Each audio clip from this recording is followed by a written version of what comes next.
So in college, I was a government major, which means I had to write a lot of papers. Now, when a normal student writes a paper, they might spread the work out a little like this. So, you get started maybe a little slowly, but you get enough done in the first week that with some heavier days later on, everything gets done and things stay civil. And I would want to do that like that. That would be the plan. I would have it all ready to go, but then actually the paper would come along, and then I would kind of do this. And that would happen every single paper. But then came my 90-page senior thesis, a paper you're supposed to spend a year on.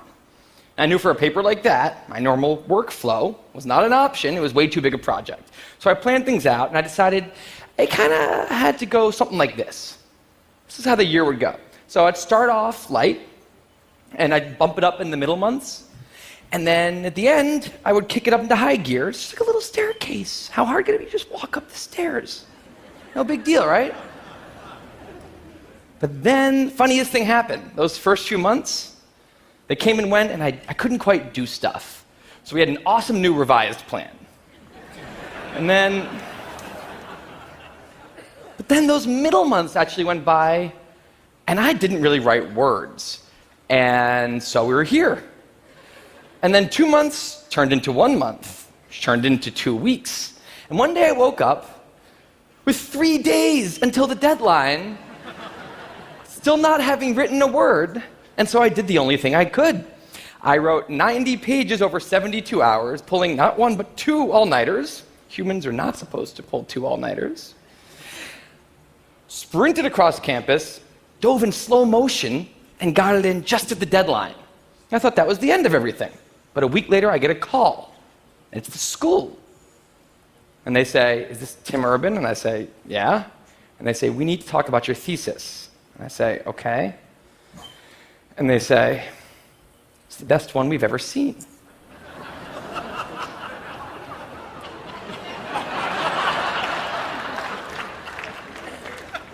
That did not happen. It was a very, very bad thesis. I just wanted to enjoy that one moment when all of you thought, "This guy is amazing." No, it was very, very bad. Anyway, today I'm a writer, blogger guy. I write the blog Wait, But Why? And a couple of years ago, I decided to write about procrastination.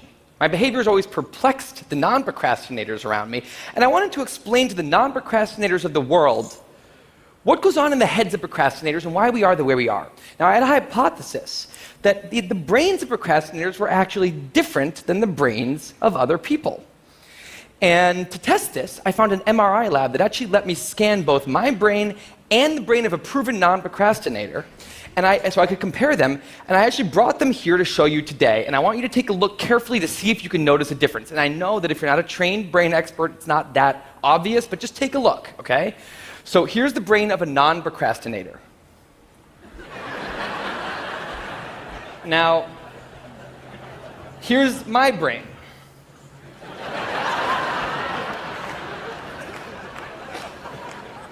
There is a difference. Both brains have a rational decision maker in them, but the procrastinator's brain also has an instant gratification monkey. Now, what does this mean for the procrastinator? Well, it means everything's fine until this happens. So the rational decision maker will make the rational decision to do something productive, but the monkey doesn't like that plan.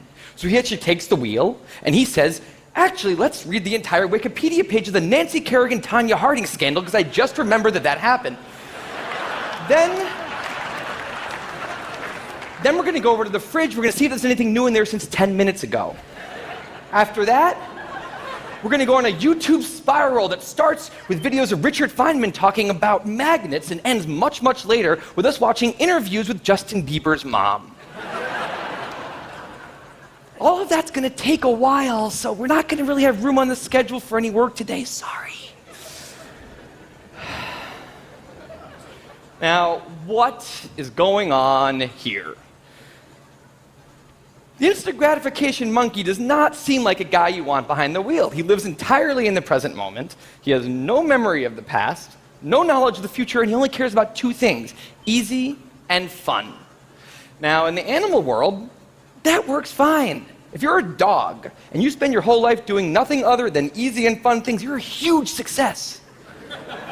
And to the monkey, humans are just another animal species he has to keep well slept, well fed, and propagating into the next generation, which in tribal times might have worked okay. But if you haven't noticed, now we're not in tribal times. We're in an advanced civilization, and the monkey does not know what that is, which is why we have another guy in our brain, the rational decision maker, who gives us the ability to do things no other animal can do. We can visualize the future. We can see the big picture.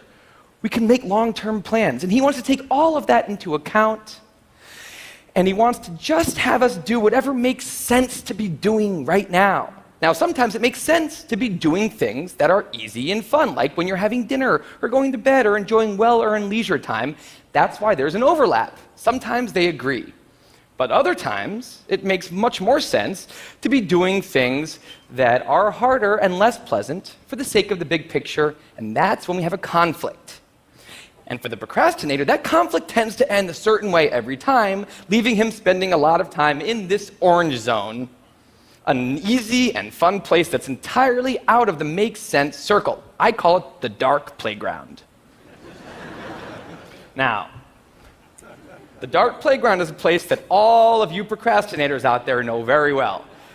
It's where leisure activities happen at times when leisure activities are not supposed to be happening.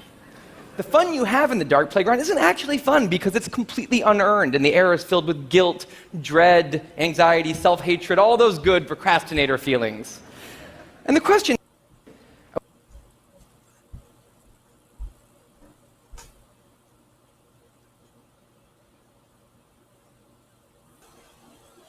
dread, anxiety, self-hatred, all those good procrastinator feelings.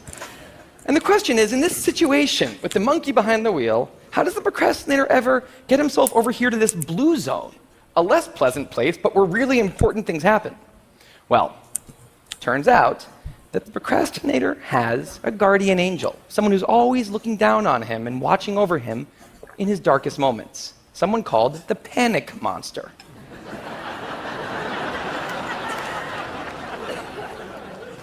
Now, the panic monster is dormant most of the time, but he suddenly wakes up anytime a deadline gets too close or there's danger of public embarrassment, a career disaster, or some other scary consequence. And importantly, he's the only thing that the monkey is terrified of. Now, he became very relevant in my life pretty recently because the people of TED reached out to me about 6 months ago and invited me to do a TED Talk.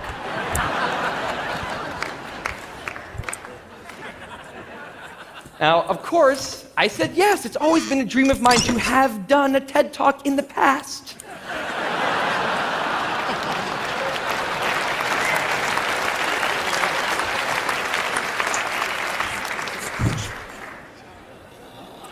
But in the middle of all this excitement, the rational decision maker seemed to have something else on his mind. He was saying, are we clear on what we just accepted?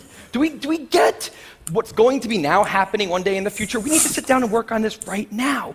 And the monkey said, totally agree, but also let's just open Google Earth and let's zoom into the bottom of India, like 200 feet above the ground, and we're going to scroll up for 2.5 hours till we get to the top of the country so we can get a better feel for India.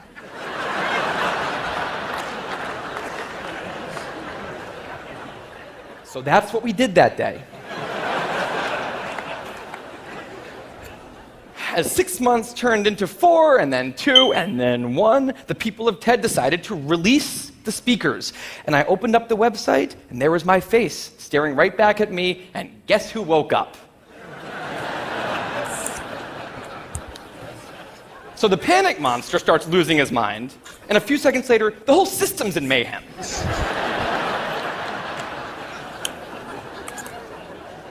And the monkey, who, remember, he's terrified of the panic monster, boom, he's up the tree.